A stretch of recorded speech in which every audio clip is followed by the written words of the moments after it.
February was another very exciting month for transfers in the Canadian Premier League. Maybe not so much as January, which was just stock full with big transfers, but a lot more big moves did happen in February that shake up how the CPL is looking going into the 2024 season. Running through team by team again, we're going to start off with Atletico Ottawa because they were pretty much the catalyst for a lot of things. Atletico Ottawa started off the month by bringing in midfielder Abubakar Sissoko, the free agent midfielder previously spent the last 2 seasons with Forge FC, winning back-to-back Canadian Premier League championships. Very solid midfielder in the Canadian Premier League. Sissoko will be a big addition to the Ottawa midfield, even bigger considering they were able to poach him from a rival in Forge FC, and makes an already solid-looking Atletico Ottawa midfield even more solid. But that was not the biggest transfer of the month for Ottawa, as their big move for this month, after bringing in Tabla and De Bruyne last month, was bringing in goalkeeper Ryan Yesley from Valour FC. Yesley was a massive bright spot for Valour last season,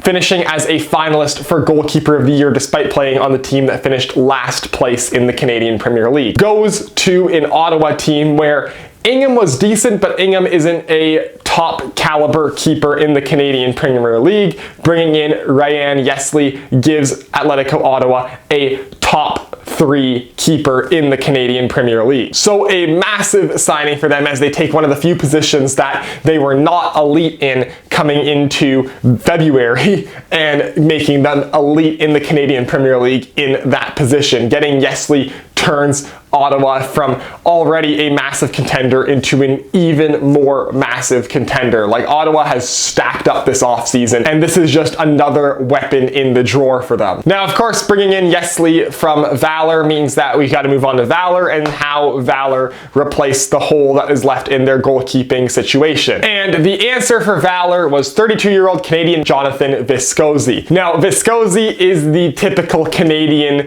professional footballer of the pre-CPL era. A pure journeyman. He has, since his senior career began in 2010, been quite literally everywhere. The USL Championship, 2nd tier, 3rd tier divisions around the Nordic countries in Europe, all around lower division Europe, lower division USL, non-league football in England. He has been everywhere over the past 14 years. And now coming back to Canada, to the Canadian Premier League. First time he's played professionally in Canada since he played for the Ottawa Fury way back in 2011. Very experienced keeper. He's only really gotten significant playtime at 2 of the many clubs he's been at. TPS in Finland and Dalkurd in Sweden, both in the lower divisions of those 2 countries. But an experienced keeper might be a very good asset on a young Valour team, and a completely unknown keeper in the Canadian Premier League. It'll be interesting to see where he slots himself in the hierarchy of CPL starters. He has big shoes to fill in Yesley, but a solid pickup for Valour. In addition, Valour has also loaned in Noah Verhoeven from Atletico Ottawa for the season. Verhoeven is a solid midfielder in the Canadian Premier League. He's been around since 2019, since the beginning of the CPL, but he's never established himself as an elite game in, game out guy you want starting every single game, high-level midfielder in the Canadian Premier League. Solid midfielder. He'll fit right in Valour, but it's not a groundbreaking move. Valour's biggest move of the month was bringing in former Toronto FC man Femi Anthonoglu. Anthonoglu made 13 appearances in all competitions last season for Toronto FC, and then left as a free agent, now signing with Valour. Now, Anthonoglu is a guy who has puzzled me as a TFC fan for a lot last season. Not really sure what position is still his best position. He was distributed as a wing back or a left midfielder at times last season, as well as very rarely, but sometimes a defender in a back 3.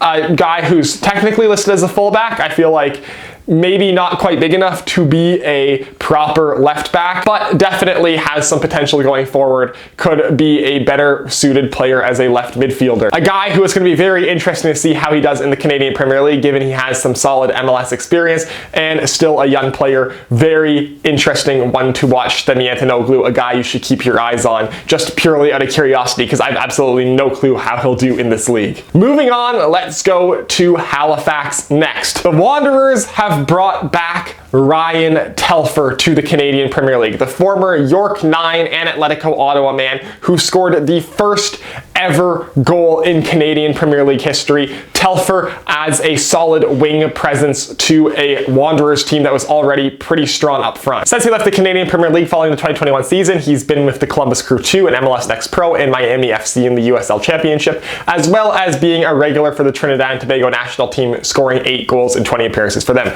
Very solid pickup for Halifax. Coming with Telfer from the USL Championship to the Halifax Wanderers is 31-year-old striker Christian Valeski. Now, Valeski is a very unique signing for the Canadian Premier League. USL Championship striker through and through at the age of 31, now coming to Canada. Very rare to see an experienced number 9 like this coming into the Canadian Premier League from another league. 19 goals and 55 appearances over the last 2 seasons for Monterrey Bay. He, in addition to having a 9-year USL Championship career, spent 1 season with Keflavik in the Icelandic League.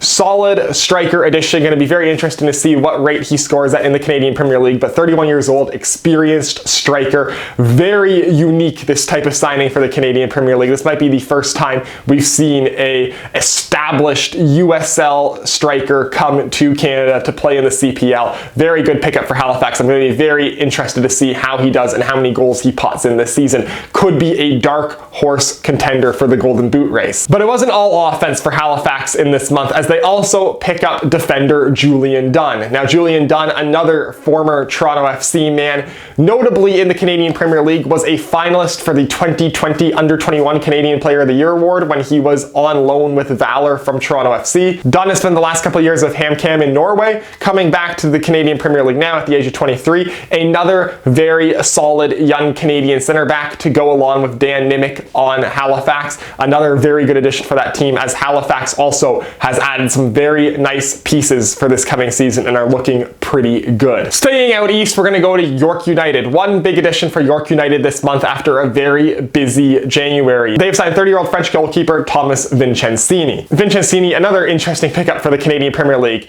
Very rare to see international goalkeepers in the Canadian Premier League, but this is York United's new owners coming in and making a statement. Guy with experience in the Belgian second division, French League 2, a lot of second-tier experience in Europe coming out from Vincenzini right now. He was in the Lens system for a while, actually made a first-team appearance for Lens, and he also made a couple French Ligue 1 appearances back in the day. So, solid international keeper coming into York United. Nico Giansopoulos, the past couple seasons, has been a solid, serviceable keeper for York United, but I think it's not controversial to say he's not one of the upper echelon of goalkeepers in the Canadian Premier League. This is a guy who, again, a bit of an unknown in the CPL, but a very interesting pickup, and he could establish himself as a very strong keeper in the Canadian Premier League. And of course, that leaves Giansopoulos as a free agent right now, and Forge is having a bit of a kerfuffle with Tristan Henry, we'll put it at that. So, with Giansopoulos being the only established CPL keeper as a free agent, I'm just speculating, but that seems like a happy marriage that could happen. Speaking of Forge, they have signed international Ghanaian winner Nana Apoku Ampuma, a winger who has spent time in Germany and in Belgium, a handful of appearances for Fortuna Dusseldorf. Most of his action came for Bavarian in Belgium. Solid international winger pickup for Forge right here. Add him to Benny Badabanya, also a guy with experience in Belgium. Very Belgian league-oriented international winger signings for Forge right now. 28 years old, a guy who's in the midst of his prime, another guy who could step right into the Canadian Premier League and be a very solid contributor.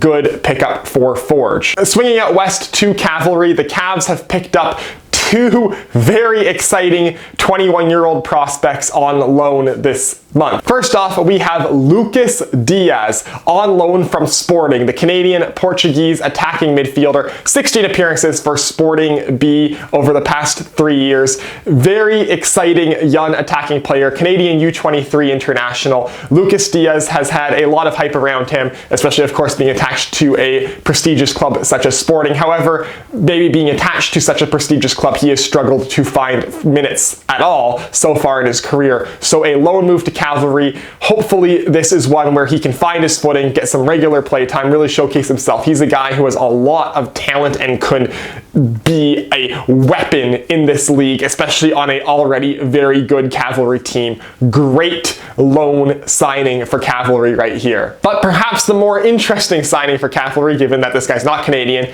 is 21-year-old goalkeeper Jack Barrett on loan from Everton in the English Premier League. Never played for Everton, obviously. Everton academy player. This is his first chance at senior professional football with Cavalry FC. He will likely be the backup keeper this season. However, this is a young, exciting kid who could push Marco Carducci for minutes as the season goes on and as he establishes himself. But a very intriguing pickup for Cavalry here. Not every day you see a player being loaned to the Canadian Premier League from the Premier League. So very exciting signing for Cavalry, very exciting loan pickup for Cavalry. I can't wait to see how this kid plays in the Canadian Premier League. This is a great opportunity from him to get some professional minutes, first team minutes, and I'm very interested to see how he fits into Cavalry's plans, if it's purely as a backup or as a 1B potential competition for Carducci this season. Nothing major for Vancouver this month, which moves us over to Pacific FC, and Pacific FC signed 27-year-old Trinidad and Tobagan striker Rion Moore. Now Rion Moore, 27-year-old Trinidad and Tobagan striker, most of his experience so far comes in Trinidad and Tobago for some big name teams in Trinidad and Tobago, notably Defense Force. However, he did also spend 1 year with Municipal in the Guatemalan League.